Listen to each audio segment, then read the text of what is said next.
Halo guys, assalamualaikum warahmatullahi wabarakatuh. Selamat bergabung bersama MR Collection Channel. Di sini kita akan membahas seputar politik, di mana ini akhir-akhir ini itu sangat panas sekali masalah persidangan di sengketa pemilu Pilpres 2024, di mana ini dari kubu masing-masing pemohon itu memberikan kesaksian dan berbagai macam tuntutan yang diberikan kepada Mahkamah Konstitusi. Namun di sini itu sangat menarik sekali, di mana beberapa hakim konstitusi, satu diantaranya itu diduga salah satu titipan Jokowi. Nah ini menurut netizen ini adalah tidak netral, atau MK sempat disindir kalau MK itu belum bersih. Dan bahkan di sini ada pernyataan Mak sebelumnya menyatakan bahwa salah satu dari hakim Mahkamah Konstitusi ini itu titipan dari Jokowi, dan itu merupakan pengganti dari Usman sebelumnya yang pernah sanksi kode etik berat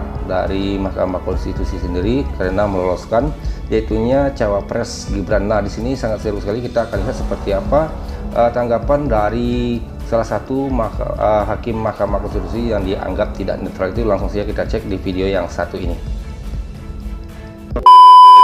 Nih, karena tenang menghanyutkan. Ya, ini Asrul Sani. Saya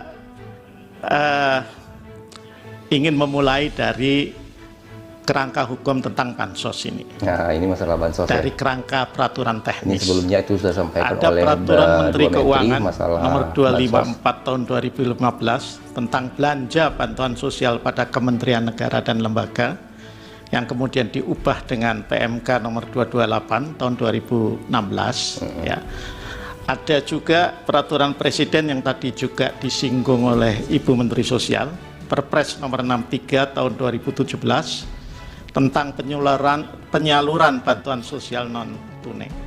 Nah, dari kedua peraturan ini yang tadi juga telah Pak Menko PMK, Pak Menko Perekonomian, dan Ibu Menkyu dan Bu Mensos paparkan tadi, bahwa bansos ini merupakan program, ya, tusi juga tugas dan fungsi lintas kementerian dan lembaga.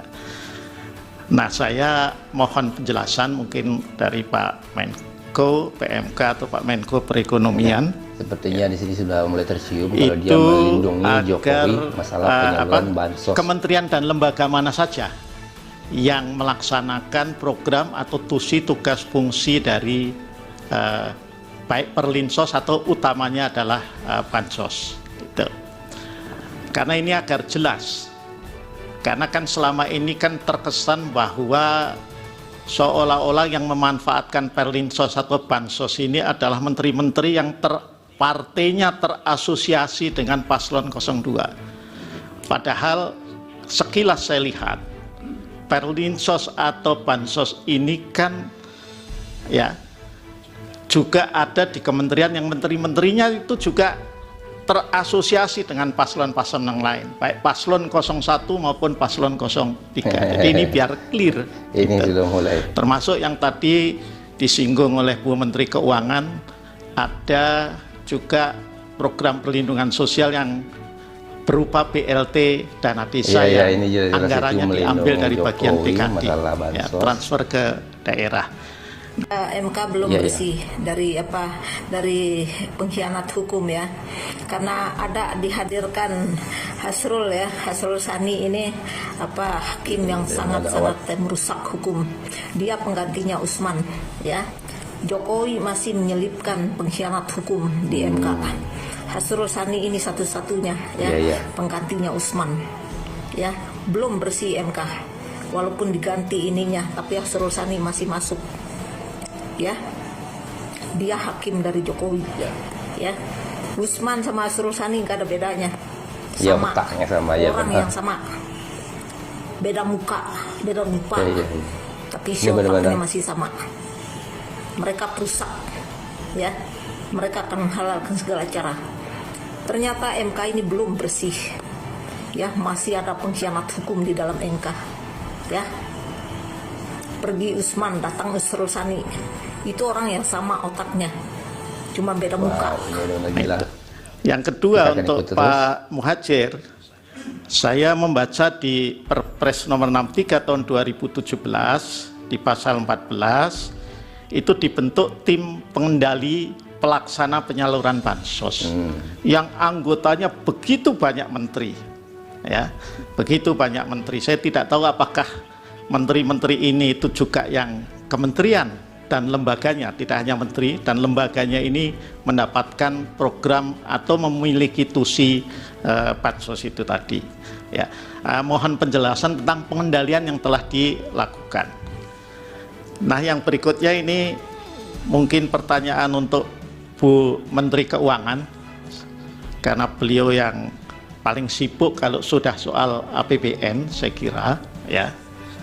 Saya ingin membandingkan Bu Menkyu, ya, antara Undang-Undang Nomor 19 Tahun 2023 tentang APBN tahun anggaran 2024 dan Undang-Undang Nomor 28 Tahun 2002 tentang APBN tahun anggaran 2023. Ini ada pertanyaan, ya, yang dalam sidang-sidang kemarin itu juga muncul. Mengapa setelah COVID, justru pandemi COVID dinyatakan berakhir, tetapi perlinsos termasuk bansosnya itu naik?